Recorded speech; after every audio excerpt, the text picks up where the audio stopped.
Good day, everyone, and welcome to the Inverted Orthodoxy podcast. My name is Blake. I'm here with Kyle and Doug, and we are pastors at Living Springs Church. And each week we take you on an adventure through the twists and turns of faith. If you submit questions, and we try and answer them and figure out what this faith stuff is all about. So we are going to dive in. We didn't have any AER. We did not, shockingly. Kyle and I What must have did done you a good say job. in my absence that you're shockingly surprised that you don't have AER? There was, I think, a good but lengthy discussion around why the American church versus the global church was prone to stuff around Pokemon and evolution and all that versus other churches that don't seem to be as disrupted by those things culturally. So just that is something I will assume a good number of our listeners were affected by in one way or another, or even a part of at different points in time. And so I was shocked to not have at least some feedback, whether it even just be asking for more clarity on something like that. Okay. Yeah. We apparently have a very pro-Pokemon audience. Oh, yeah. Catch them all. Nice. I will say at the beginning, just in case anybody's not listening at the end, we do need more questions. Yeah. So please go on invertedorthodoxy.com and submit some questions to us. That would be wonderful as we are running out. Otherwise, we're just going to have to take lots of time on these last questions. All right, so we'll dive in. This first question came with a lot of, I don't know if it was research or the questioner's thoughts, but there's lots to read here. And I'm not going to read it all, but I think we are going to attach it in the, do they call Show it notes. show notes? Yep. All right, so that will be attached if you want to read through it. But I'm going to read the opening little phrase here, give some highlights, and then dive into, there's two questions. We'll start with the first one. But it says, modern Western culture often prioritizes individualism, personal fulfillment, and egalitarian values, which can conflict with traditional biblical views of marriage. The emphasis on equality sometimes leads to the reinterpretation or rejection of roles traditionally seen as complementary in a Christian marriage. This cultural shift can create tension and misunderstandings regarding the biblical model of marriage, where roles are often defined in terms of leadership and submission. Then there is, like I said, the highlights kind of is the redefinition of leadership, shifts in responsibilities, misunderstandings of spiritual terms, power dynamics in the home, challenges in letting go and trusting, education, and church influence are kind of the highlights or the topics that the questioner has put in. Parts of those in our discussion. Sure. But yeah. Okay, so first question then. What advice would you give to couples currently struggling to establish a more biblical marriage? For those who recognize the negative impacts of modern influences on marriage and family dynamics, redirecting leadership roles can be a significant struggle. While the concept of gender equality holds value, it often fails to embrace or support the distinct and complementary roles that individuals play within marriage. So what advice do we give about a more biblical marriage? There are so many things to start on this one. I can let you jump in, Doug. I know you're eager, and you got a week off, so I'll let you jump in. Well, thank you very much. Okay. Let's just start off by possibly upsetting the person who asked this question. By saying, I don't think the term biblical marriage is a fair one. Right. Because the Bible, if we take the Bible as the collection of all of the books in the Old Testament and the New Testament, is not univocal on the topic of marriage. Yeah. It presents different ideas of marriage, and it presents different forms of marriage. Mm-hmm. And you can't just ignore that as a starting point. I will say that. So when you're getting into this whole idea of biblical anything, my response is, I think most of the time on this podcast is, we're not called to biblical anything. Mm-hmm. We are called to Christ-like everything. Yep. And there's a world of difference between those two, because people have used the Bible to do all sorts of things that are not Christ-like throughout church history and continues to this day. And so I'm always leery to hold up the Bible as some magical rule book that if we just follow it, all our problems will disappear and everything will be good. Because I don't think the Bible presents itself as that. The Bible doesn't ask us to trust the Bible. The Bible repeatedly in the Old Testament tells us to trust Yahweh, and in the New Testament tells us to trust Yahweh as revealed in Jesus Christ. And so there is oftentimes been just this idea of the Bible being portrayed as this answer book to all of life's woes. Yep. And I think that's putting the Bible in an unfair place and asking more of the Bible than what it can give us. What the Bible does is point us to Christ, who is the one who, in whom is all the answers, in whom is life, in whom is the way. And so I just want to begin by making that distinction, because that's important and functional, important foundational, I think, to this ongoing conversation. Because as we get into this idea, where I think this question really revolves around a heart of complementarianism versus egalitarianism, I think that we need to distinguish. We need to try our best to discern the heart of Christ in finding that answer. Yeah. I fully agree. And to give some kind of gives context and backup to this, there are many layers contributing to some assumptions around marriage within faith, within trying to honor Christ on how we do that. And so we take the Bible as a high authority, highest next to Jesus and the Spirit leading us. It is something that's been protected and preserved, and so we try to take it seriously. That is our intent. We aim for things like a biblical marriage. But when we aim for then interpreting of the Bible, there are many human characteristics that get in the way, and practices and cultural influences and traditions and misunderstandings, and all those compound against one another and often have done so. I would recommend The Making of Biblical Womanhood by Beth Allison Barr. I recommend Nobody's Mother by Sandra Glan. Can't remember her name. It was an author I was first exposed to there. Sheila Ray Gregory and her husband in The Marriage You Always Wanted, I recently read, for a more statistical, modern understanding of some of these things, as well for further reading. But a lot of this gets compounded in certain church traditions, I think, through something we call eisegesis. If I take an idea that's culturally permeated and then read it and see it in the text to affirm what I'm having. I'm sure there are lots of ways I do this myself as well, so I want to give some humility around it. It's a very natural, all do. Totally, it's a very natural thing to have happened. But we take words like, and I know for sure some people on the complementarian side, so this would be the opposite to the egalitarian, which you've already stated and given recognition to. Well, perhaps we should just take a moment define those terms. to define those two terms for everyone, so that they know what we're saying when we use them. So the egalitarian is that men and women are equal in their roles and with one another, with their authority, equal standing within church positions. All that is all within it. Funny enough, the egalitarian world or thought is, while trying to define that, used and created the term complementarianism to recognize distinct gender roles within that egalitarian view.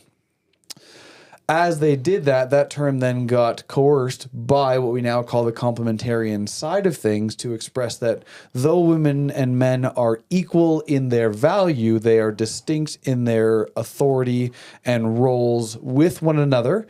That is then applied both to marriage and the church, and sometimes often the world at large. And that would be a more extreme expressions of that, where men and women are supposed to interact with one another. And that there's roles for each gender based on their gender that are universal. Correct. And so after we recognize, according to that view, the largest part is that men are made for leadership, women are made for submission, is really what a lot of it boils down to. And that is applied within marriage.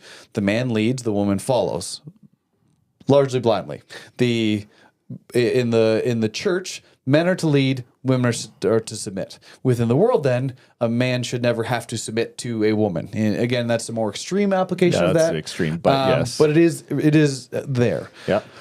A lot of this comes from putting together a whole lot of things within the Bible to try to make this case, I would argue. Starting all the way from Genesis, going all the way into the New Testament.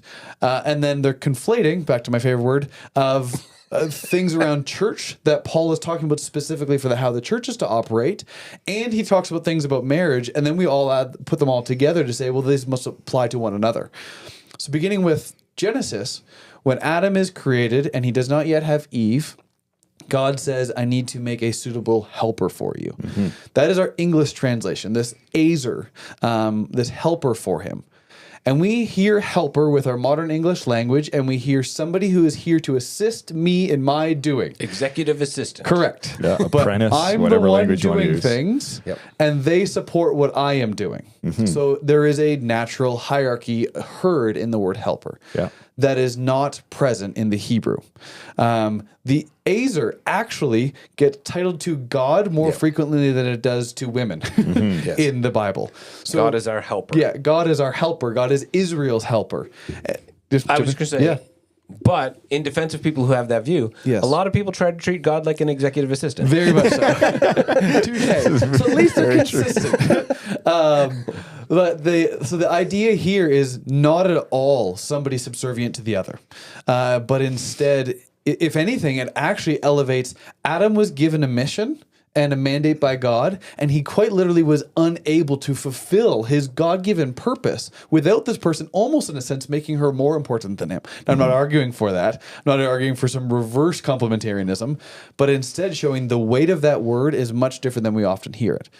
Then we get to some of Paul's writings, like in Ephesians. Well, I would say before even that, you get Genesis 3, you get the curse, right? Yep. And there is a submission wording there. Yeah. And I don't know if you know it in Hebrew, Kyle, or you want to speak to that. But I don't know the language in Hebrew there, but I do know. So this is some really interesting stuff as well. So thanks for bringing it up. The curse applied does not, one, mean it is God approved. right. So it is actually as a result of sin breaking into the world that now Adam and Eve's relationship is going to be disfigured. Yes. And so this is now a result, not God.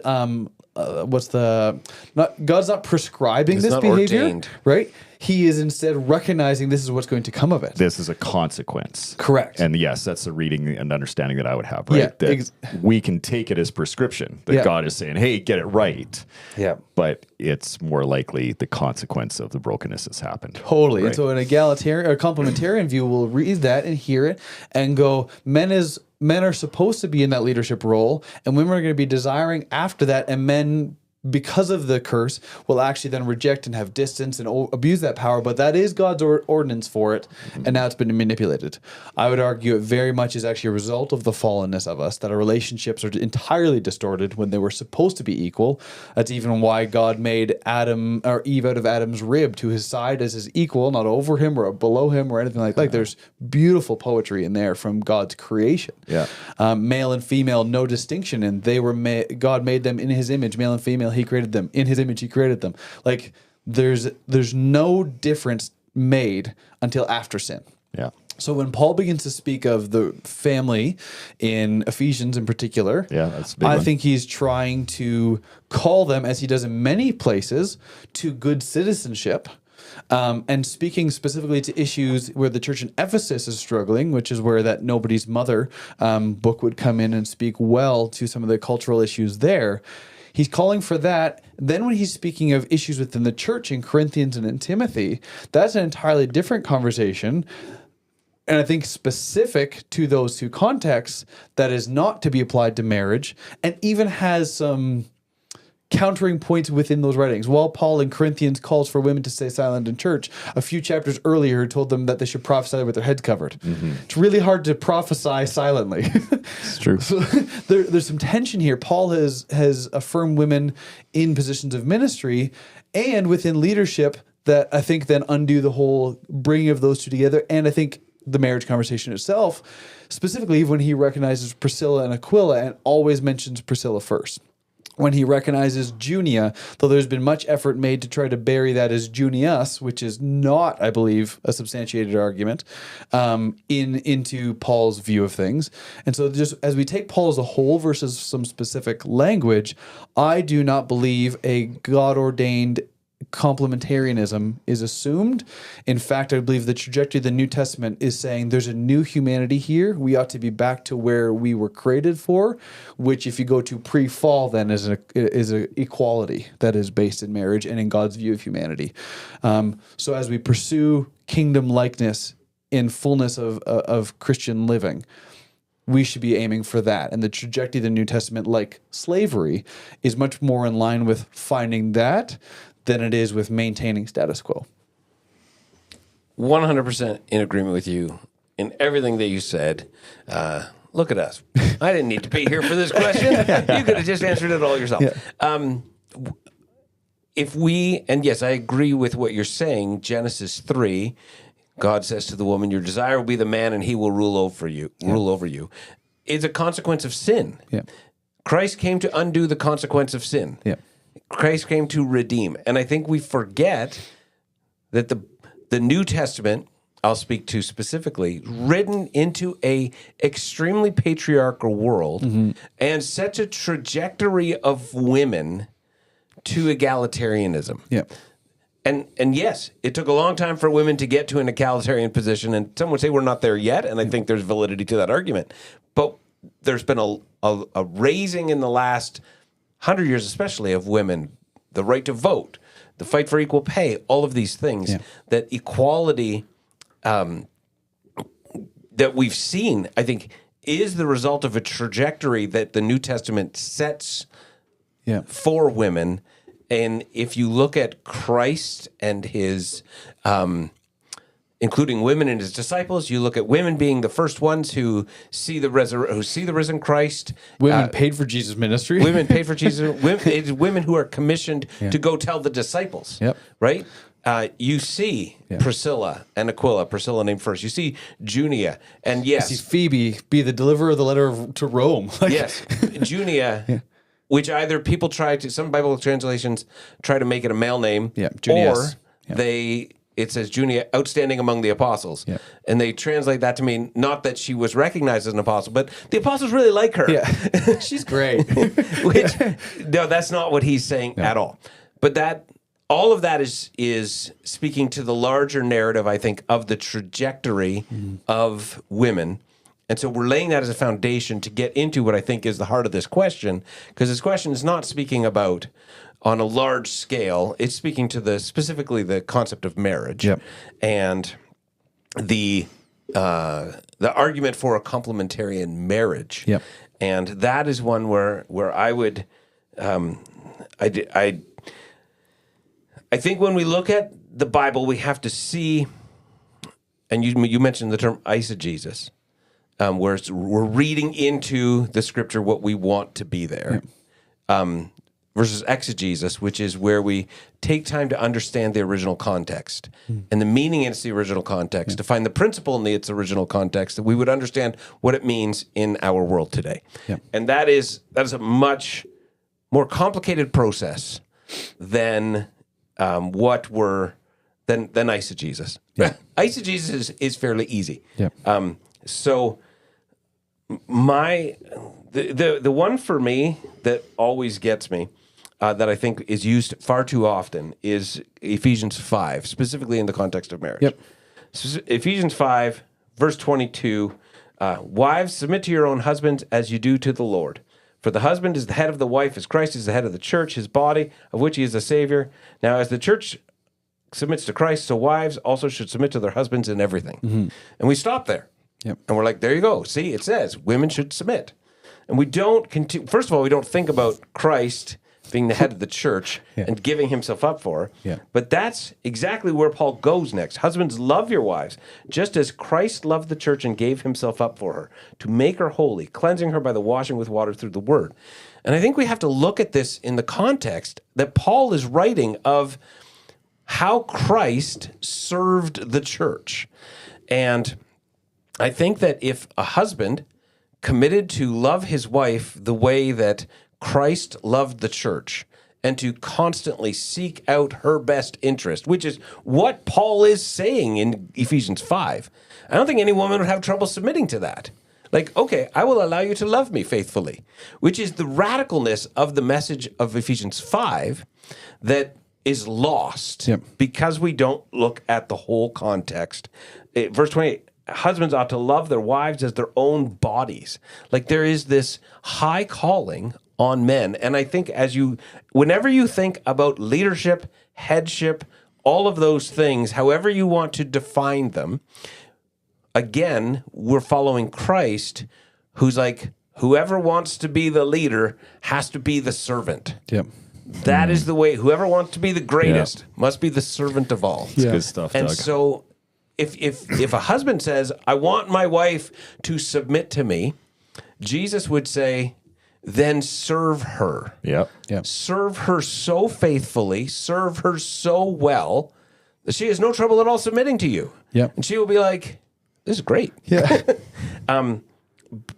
But even having said all of that, I am in no way a complementarian. And I'm sorry if that upsets the person who asked this question, because it seems like the person who asked this question very much is coming from a complementarian camp. Yep. And I don't think any of us on this panel are complementarian at all, except in the nature. I think we would say that sexually there is a complementary relationship. As far as the body parts fitting together between a man and a woman. Right. But as far as the practice of all of life, for there to be this universal complementarianness is something that is, I think, just impossible to really expect, that all women will have A, B, and C. All men will have D, E, and F. Therefore, all men should always be the boss. Yep. And all men should have these roles in marriage, and all women should have these roles in marriage. Yep. And it's really bizarre. And I've actually had conversations with people who've said to me, every time, I remember one couple who said to me, like, whenever you hear that, the wife, her personality is that there is. She is always the one who exhibits all of the male typically behavior patterns that complementarians would give. And the husband is the one who always, in every way, and they were talking to me about this in a conversation, exhibits all of the female ones. Right. And this is where I think there's meant to be a complementarianism that is practiced within each marriage, where you learn where each other are strong, and you lean on each other to help in those areas. Yep. So I'm not completely against complementarianism. I'm against complementarianism as a universal concept that says, because you were born with a penis and the other person was born with a vagina, here are all your rules and here are all their rules. Yep. But I think in the context of every marriage, there is meant to be a working out of how do we support each other? How do we lean on each other? How do we help each other compensate in our areas of weakness? Yeah. In that regard, I'm fully complementarian, but you got to work that out in your own marriage. If and I've heard people like, I'm the husband, so I should do with all the finances. Yeah. And sometimes you hear that and it's like, no, you shouldn't, because you can't add 2 and 2 and come up with 4. Correct. And so you be in charge of the finances when your wife has got training in some financial. She's a chartered accountant. Yes. And you're right? like, well, I'm the man. I'm the man, so I should do this. Like it's that just doesn't make any sense. And that's one of those layerings of cultural assumptions onto an assumed biblical principle and saying, well, this is what we see blue jobs as. The Bible does not account for any of that. Yep. And then we layer those into it. So just to use that as a pointing. But sorry, and I think you're continuing. I think too, just as you're saying that, I'm thinking of the question asked, what advice would we give couples? I just think also remembering the Genesis 3 factor that you're going to battle for power, like that. That is a consequence of fallen human behavior or fallenness. But you're only going to do that if you refuse to submit your marriage and yourself to Christ and allow Him to work His redemption in you. Yeah, I guess what I'd say is that will be the temptation within your marriage. Like, you just need to go into marriage knowing that there is going to be a temptation. Yeah. to buck against all systems, rebel against everything, and try to be the whatever, right? Yeah.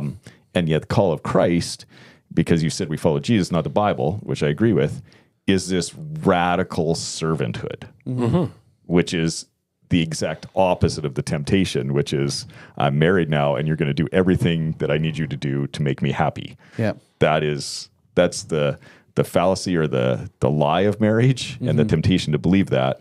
And then the real radical difference is to serve Christ in the sense that you serve your spouse, man or woman, right? Yeah. Like that's whether you're the whatever gender in that marriage, that's the call. Right? And if both spouses will agree to serve each other and to love each other, the marriage will be fine. Yeah. Right? Yeah. They're not going to be asking questions about is this a blue or pink job? Yeah. If we were to genuinely take seriously the teaching of Jesus, it really, in some ways, could be summed up in the Beatles line, all you need is love. Right? Sure. That's what Jesus came to do.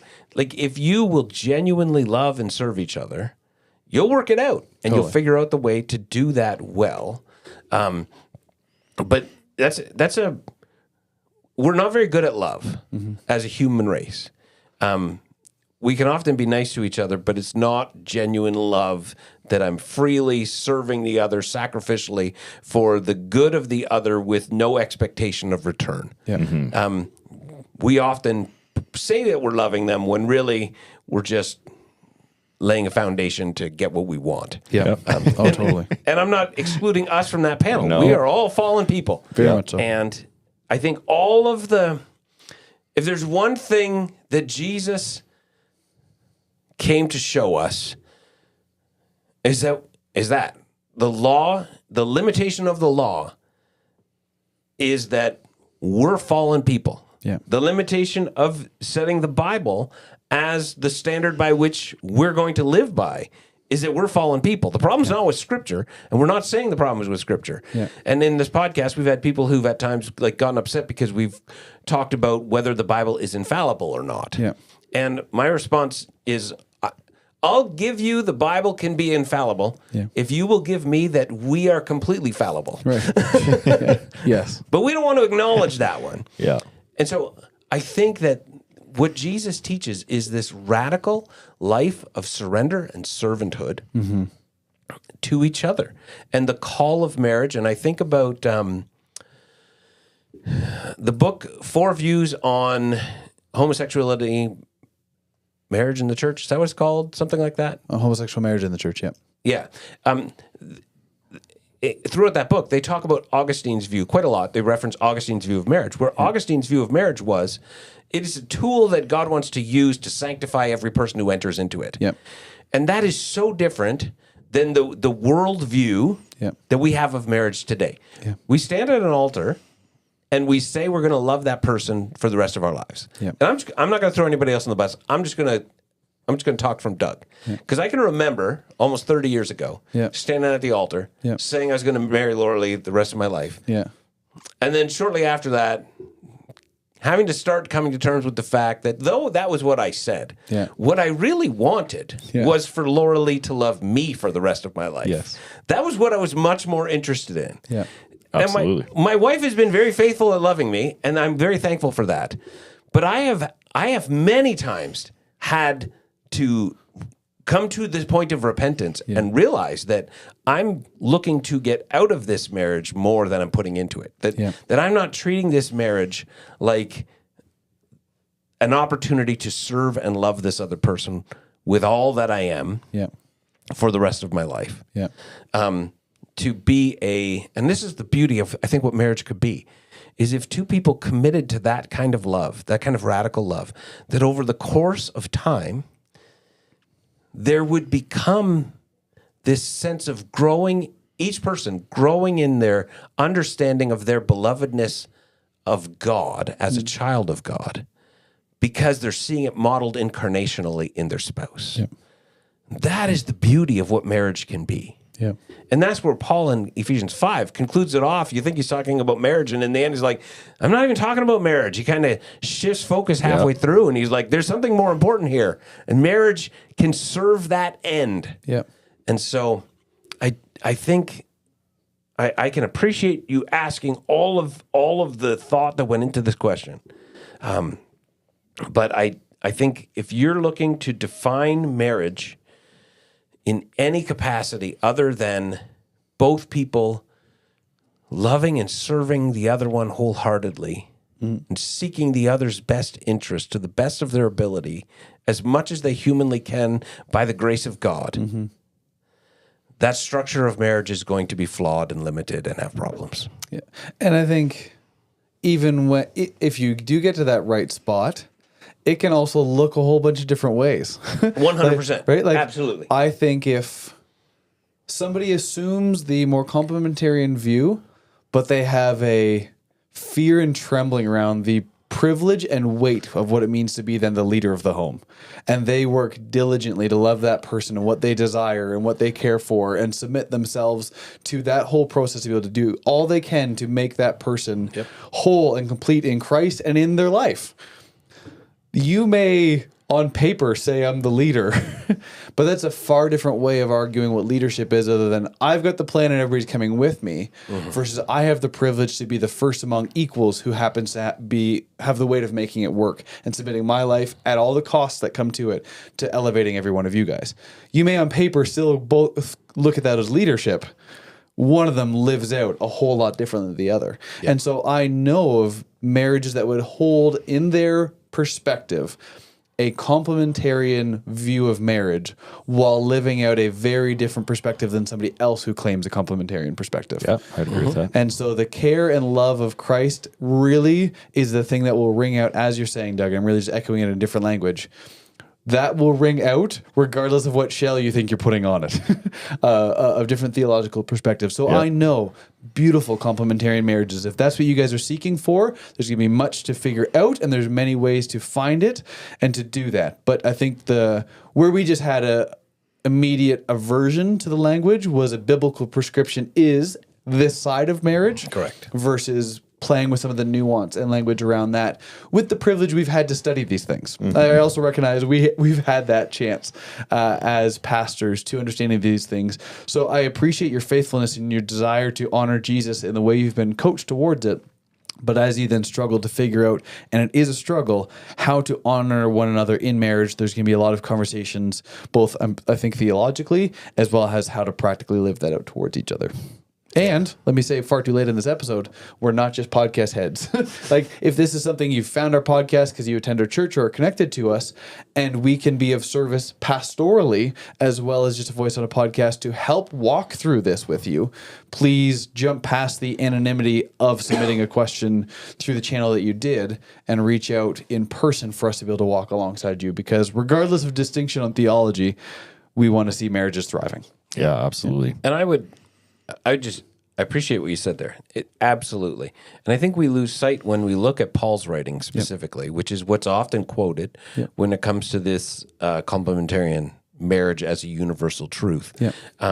We forget that Paul is writing to specific churches in specific contexts, addressing specific issues. We don't think about it that way because we no longer even see those letters of Paul as individual letters to churches. We see them as books within the Bible. The Bible, right? And so our view of what those are has even shifted. Again, I can't think about how old I was before I started to realize how Romans, Corinthians, Galatians, Ephesians got their names. Right? That it was Paul's letter to the church of Galatia and Ephesus. Like it was just like, that was just the name of the book. And it was like, the Lord of the Rings. Each smaller book has its own name. And there's somewhere along the line, someone decided this was the name. And if we don't even take time to think about, to learn about that, how do we approach those letters of Paul? Because I think if we could sit down and ask Paul, and if you could have sat down and asked Paul 2,000 years ago, all right, give us some universal truth on how marriage would work, Paul, Yeah. I think it would be along those same lines of all you need is love. Yeah. What you need to do is love each other and serve each other in the same way that Christ served and laid down his life. The husband and wife need to lay down their lives and serve each other, because if you will do that, it will prosper. Yep. And if you don't, the limitations of the law, whatever law it is, and when we read Paul's writing talking about the law, we often just picture Old Testament law. Yeah. And sure, that's what he is speaking about in the book of Galatians. But there's also a universal truth of every law has its limitations. Yeah. And our 21st century evangelical laws of sometimes complementarianism, sometimes whatever, they all have their limitations. And they are... they're not the path to life. Yep.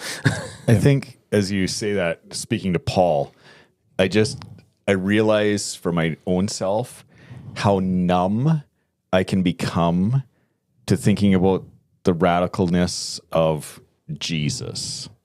Like that he is God incarnate, lived on this planet, Yep. died and rose again for the forgiveness of sins and the salvation of this world and the redemption and all those things. Yep. 2,000 years later, I can be like, yeah, I believe that. And then ask a separate question to that, if Paul was sitting here and say, but what do I do about my marriage? Yep.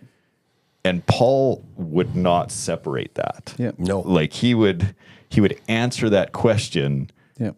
in the understanding and the very freshness and newness of Jesus walked on this planet Yeah. and has changed the world. Yeah. And his instruction is to follow him. Yeah. So if you want to know what to do with your marriage, Yeah. follow Jesus. Like that would be, I think, how Paul would answer that, right? Yeah. Like, yes, he couldn't separate those two. I think if you could sit down and say, Paul, what do you think about how sometimes the church uses your writings to counter the teaching of Jesus? Because sometimes that's what happens. Sure, yeah. Right? And we turn Paul's letters into a new law. Yep. Paul would be like, they're doing what now? I got a few more letters to write. Yeah. Totally. Right. Totally. And yes, I appreciate what you said, Kyle, about in a complementarian or an egalitarian marriage, Yep. what you need is to love each other. Yep. And I think if you went back 2,000 years ago into this patriarchal world, what Paul's calling them to is to this radical love for each other. Yeah. And like that, if you will genuinely love each other Yeah. in a complementarian world, your marriage can thrive. Yep. If you will genuinely love each other in an egalitarian world, your marriage can thrive. Yep.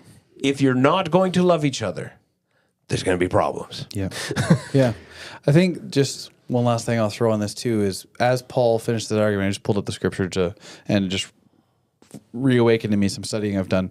When Paul uses the conversation in Ephesians 5 around marriage, that is one of 3 examples he uses, because then he goes from marriage in mutual submission there to children and parents, and then goes to slaves and masters. Slaves and masters, yeah. And you have to take the principle that's being applied to say, okay, he's using all 3 of these to point out the same purpose, which is a complete reverting of what the world's assumptions around all these relationships are. Yeah. In Greco-Roman world, the male was exactly the unquestioned head of the marriage. Do what I say. Woman was, in a lot of circumstances, quite literally property, and there to fulfill his ability to have kids to keep on his legacy. Children then were also property of the man to be able to be at times thrown out, at times to be sold as slaves, at times to be traded away for benefits for the man in his life. Then when Paul calls for parents to then care for kids and to not anger them and to be intentional towards them, and then for masters who own their slaves as property in Paul's day to actually submit and care for them as Christ is for the church, this is again where we see the flipping and inversion of the process. That sets the trajectory for us to go, okay, how do we take this to its fullest end? We see one another as equals. How do we see ourselves as parents towards kids? We submit our whole life, even to the cost of ourselves and our own comfort, to benefit our kids. And the eradication of slavery is a natural trajectory of that, all within the same principle that is then applied to marriage. And so Paul is speaking to his day with the trajectory that we carry on. Yeah, absolutely. Beautiful. There's a second question attached to this. Yeah. And it says, I can't help but wonder whether the rising divorce statistics are influenced by our collective rejection of those traditional roles and the subconscious effects of contemporary culture on our marital expectations. What are your thoughts on that? And then he goes on, or the questioner goes on to say, they believe as children of God we are equals. However, it is essential to recognize that the genders are not designed to be identical. The difference in our design carry a profound significance that highlights how we complement one another, allowing us to unite as one and support each other in our respective roles. Embracing these unique attributes can enhance our relationships, leading to a more fulfilling and harmonious partnership. Mm-hmm. So I think, again, talking about complementarianism there, but then saying as culture goes away from that, or churches go away from that, that could lead to divorce rates getting higher. Is that what do you say about that? I was just going to say, I don't know if divorce rates are still rising. They're actually lowering because less people are getting married. I thought I read somewhere, even over the last 10 years or so, that they've dropped a little bit and gone down a little bit. So now if you go back over, compared to divorce rates today to 100 years ago, certainly they're higher. Yeah. I'll say, I shouldn't say certainly. I'm almost positive that they're significantly higher. Mm-hmm. And I think there's a lot of factors that have contributed into that. Yep. And I don't know that complementarianism or the decrease of complementarianism is the result of that. I think that some of the other things that you have mentioned, specifically at the beginning of your question, individualism and personal fulfillment. I was going to say exactly that. That's why I was asking the questions, because we just kind of talked about it. Honestly, I think, right? Have led to that. Yeah. Because the idea of this me sacrificing myself for the good of the other is lost for the rest of my life is a lost. Well, I wouldn't say completely lost, but it is a less of a value in our current North American society. We have a much less collectivist view of the world, let alone marriages. Yes. And so I would say, this is one of the stats I heard too on marriage. And actually, the only place where marriage has slightly increased in the last little while is within the church world, because the church still pushes marriage where culture generally isn't to the same degree. Yep. And so more people are getting married within the church, and therefore more opportunities for divorce versus otherwise it's a common law breakup. Mm-hmm. So that was intriguing. But I would say I look at some of the trends now, and I know there's a rising trend amongst especially conservatives, religious or not, to try to have like the trad wife, like the stay at home, and then the wife who has that picture in mind and the husband who cannot provide enough to make that life, her expectations of her individual expression of what life's supposed to be like is disappointed, puts a ton of weight on the marriage, and then that marriage breaks up. So I don't think it would be unique to one side of what marriage is supposed to be as much as the weight of individualism within it, personal expectations and fulfillment. And then when we aim for marriage to be something that feeds us instead of an opportunity for us to serve somebody else, that can be worked out on either side. Of the husband's disappointed because his wife's not submitting enough, and that's it, I've had enough of this, whatever. Mm-hmm. There are many ways out of a marriage dissatisfied from either side of the starting point. And I would say that we're prone to that because of our individuality and our views around submission to one another, period, whether you be egalitarian or complementarian. I think there's also, we have as a North American culture, and I'll speak to North American culture because that's the one that I live in. Yeah. We have, as a culture, bought into the lie that we can have it all. Yep. So, to use the example of the traditional wife, the trad wife, which, yes, has become a very interesting thing. And there was one social media account that was this trad wife account that was all, and it ended up being, the whole thing was a farce, and it was run by a man. Like, I don't know if you heard about that, but I remember reading an article on that a little while ago. It was like, it was amazing how it all came apart. Right. But even so, let's just recognize the reality of the 21st century. Mm-hmm. Sure, if you go back to the 50s, you could probably easily have the traditional wife stay at home, a one-income family. You could buy a house, you could have a car, and you could do all of the things. Yeah. The reality is we just don't live in that world anymore. It's really the boomers are the wealthiest generation in recorded history. Just to use that example. Yes. Yeah. And so but even that comes at a cost. Yeah. So people who are getting married today maybe go, I want this traditional marriage because I look back on TV shows from the 50s and I see this ideal, and we don't realize TV shows, even from the 50s, are fiction. And there was miserable and unhappy marriages in the 50s. Yes. They just endured forever because it was not socially acceptable to get divorced. Correct. And I'm not saying people should get divorced. I'm just saying the tragedy of an abusive marriage, the tragedy of a loveless and lifeless marriage, God hates as much as divorce. Correct. God's desire is the thriving of all humanity. Yeah. And part of that is, if you're married, your marriage would be one that thrives. Yeah. And so I'm not saying that to minimize divorce. I'm saying that to say there are bigger problems than just divorce. Yeah. But we can't look at the 50s and go, okay, well, I want that today. If you want that, then you probably need to recognize you're not going to have the same house as the two-income families. Yeah. You're not going to drive the same car. Your kids aren't going to have the same opportunity to do all of the extracurricular activities. Yeah. That's just the reality. But we've been sold this idea that we can all have it all. Yeah. And I want us to realize we can't. Yeah. We are limited creatures, and everything we say yes to means we're saying no to something else.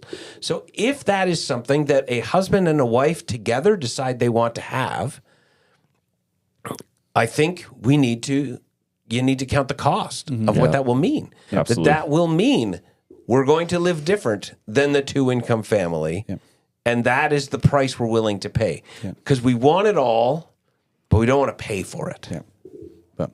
And to support that, even just the idea, we look at the 50s as this wonderful ideal that recognized the man was the provider and therefore the leader and all those things.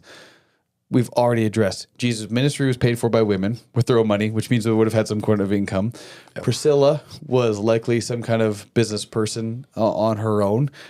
Same with Phoebe. Like she was supposedly a merchant in dyes and materials is the thought. Correct. Like she'd been doing very well. So even our biblical characters are breaking the narrative of women didn't work. And we've all been in churches where Mother's Day we've preached or heard from Proverbs 31, right? That's the ideal woman, and she works, right? Totally. Like that is the thing that happens. And so there's but I just like whenever we idealize the previous generation, we do so at our own risk. Very much so. Humanity is humanity.